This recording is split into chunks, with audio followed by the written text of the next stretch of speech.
Assalamu alaikum and welcome to Zikr, chapter number 47, Muhammad, Surah Muhammad. A Medinan surah that deals with issues of war, those who try to prevent people accepting Islam and the carrying out of God's commands, a common theme in the Medinan surahs, and the fate of the hypocrites. It specifically mentions the iniquity of those who expelled the Prophet from Mecca. It describes the futility of the disbelievers, attempts to oppose God and His Prophet, and it urges the Muslims to obey God in all matters, lest their good deeds come to nothing on the day of judgment, like those of the disbelievers and hypocrites. It takes its title from the mention of Muhammad's name in verse 2. Bismillah ar-Rahman ar-Rahim, in the name of God, the Lord of mercy, the giver of mercy. God will bring to nothing the deeds of those who disbelieve and bar others from the way of God, but He will overlook the faults of those who have faith, do good deeds, and believe in what has been sent down to Muhammad, the truth from their Lord, and He will put their hearts at rest. This is because the disbelievers follow falsehood, while the believers follow the truth from the Lord. In this way, God shows people their true type. When you meet the disbelievers in battle, strike them in the neck, and once they are defeated, bind any captives firmly. Later, you can release them as a grace, or for ransom, until the toils of war have ended. That is the way. God could have defeated them Himself if He had willed, but His purpose is to test some of you by means of others. He will not let the deeds of those who are killed for His cause come to nothing. He will guide them and put their hearts at rest. He will admit them into the garden He has already made known to them. You who believe, if you help God, He will help you and make you stand firm. As for the disbelievers, how wretched will be their state. God has brought their deeds to nothing. It is because they hate what God has sent down that He has caused their deeds to go to waste. Have they not traveled the land and seen how those before them met their end? God destroyed them utterly. A similar fate awaits the disbelievers. That is because God protects the believers, while the disbelievers have no one to protect them. God will admit those who believe and do good deeds to gardens graced with flowing streams.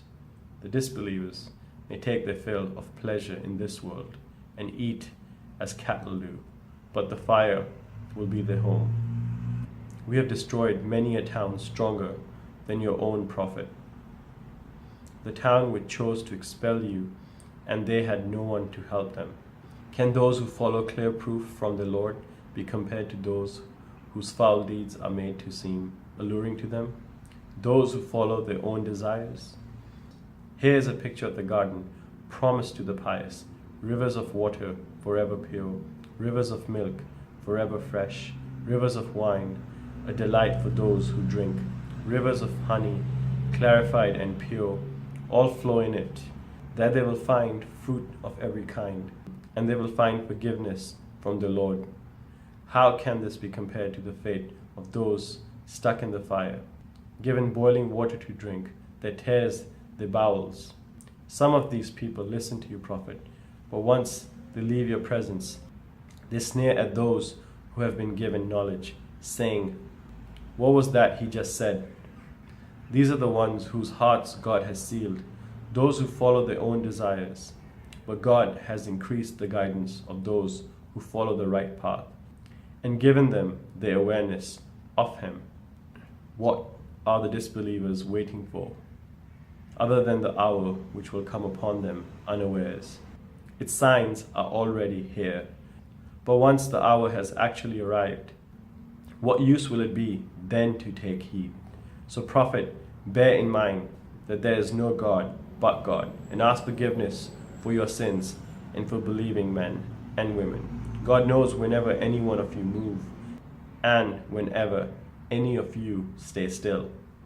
Those who believe ask why no surah about fighting has been sent down. Yet when a decisive surah that mentions fighting is sent down, you can see the sick at heart looking at you, Prophet, and visibly fainting at the prospect of death. Better for them would be obedience and fitting words.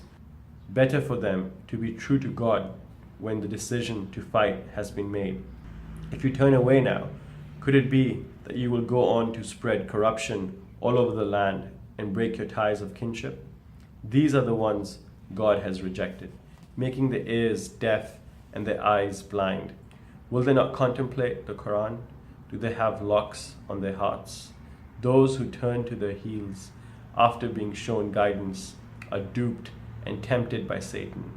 They say to those who hate what God has sent down, "We will obey you in some matters."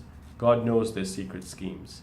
How will they feel when the angels take them in death, beating their faces and their backs, because they practiced things that incurred God's wrath and disdained to please Him?